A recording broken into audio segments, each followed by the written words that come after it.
Today we're talking about Canva's background creator, which is part of their new 2025 rollout. It's a background creator with light adjustment. So it can take a picture where the light doesn't match in the two pictures and balance it out so that it looks more harmonious. Okay, let's go. Let's go to create a design and do custom size.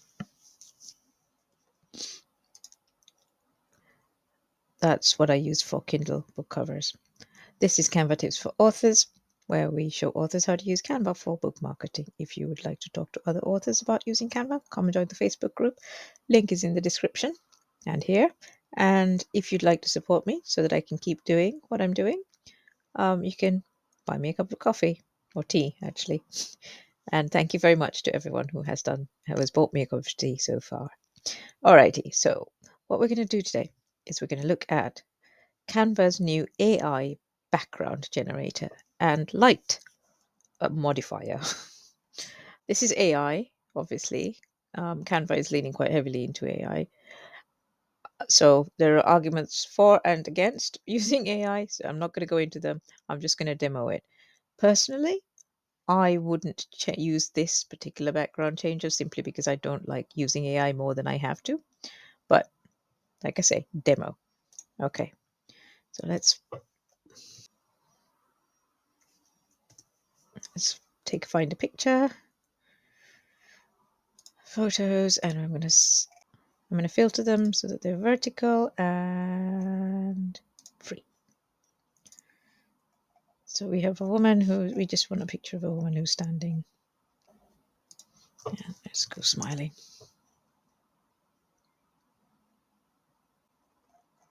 Okay, so we have this lady here, and she's standing in front of some fairly boring looking things.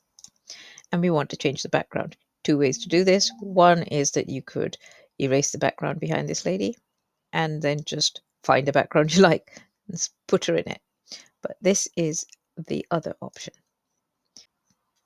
So we're going to go to Edit, Background Generator, which is new. This is a Canva Pro feature, so you need Canva Pro to use it. If you'd like to try Canva Pro for a month for free, there's a link in the description. So let's put her in a... she's in a cafe already. Let's put her in a library.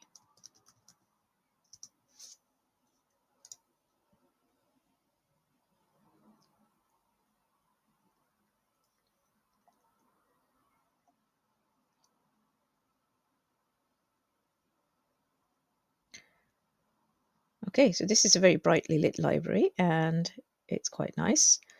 The lady doesn't look like she fits properly, so we need to adjust the light for it. Let me just take a screenshot of that so that I can look at it later, because it's hard to do the before and after. And then we're going to click on this light button. Now, as soon as you click off here, if you click anywhere in this thing, this whole thing disappears and you can't get back to where you were. So yeah, so be careful. So what you can do is you can keep it as it is, which as you can see is okay, or you can maximum relight, and it changes the colors so that the lighting on the lady matches the lighting on the background. So let's do that done. And then we're going to add a page. Why is this floating right in front of me? It's very annoying. Maybe if I make it bigger, it'll be easier. Okay. And we're going to get the same lady again. Edit background generator, and we're going to put her in, or where shall we say, sunset by the sea. She's dressed completely inappropriately for sunset by the sea, I think, but never mind.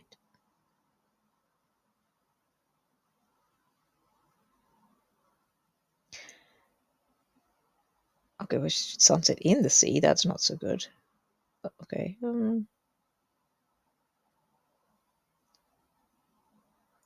Let's do this one. Okay. So now you can see the light is completely wrong here. Okay. So we're going to get it to fix the light. First of all, I'm going to take another screenshot. And we're going to go for maximum relight. And let's see what happens. So it's changed a little bit. It's changed it to a little bit of a glow. It's much less stark, the contrast between the light before and the light now. And that's okay, I think. So what would you use this for? You would use it for, I guess, if you were trying to make a book cover and you found your perfect character, but you haven't found your perfect background, you can try and generate your perfect background. I've used very simple prompts and I can generate again if I want, which is nice. They tend to be very much the same. Like this one's got 2 sunsets. Look at that. Yeah, and weird stuff happens like having 2 sunsets. I think it's quite nice. I think it would be quite useful also if you had, say, a book for which you could generate a background. Let's have a look. We'll try that as a use case. Let's look at my uploads.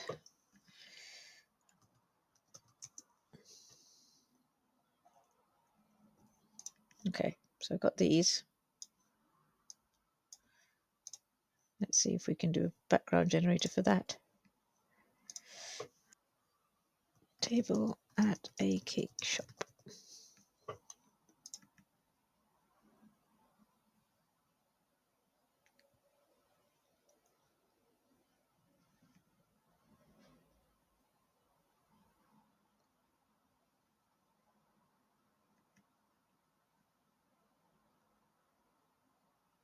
Okay, that's not bad actually. It's set them all. I mean, that's kind of Christmassy. They're all kind of Christmassy, but okay. So you've got a table with some cakes around it, as described, table at a cake shop. So that's quite nice. And again, you can maximum relight, and now the light matches as well. So that could be a nice way to make backgrounds for your book images. Right, we'll save that. And then you can obviously put it in whatever project you want and share it. That was a very quick demo of background generator from Canva. If you found this useful, please tell all your friends, and I'll see you in the next video.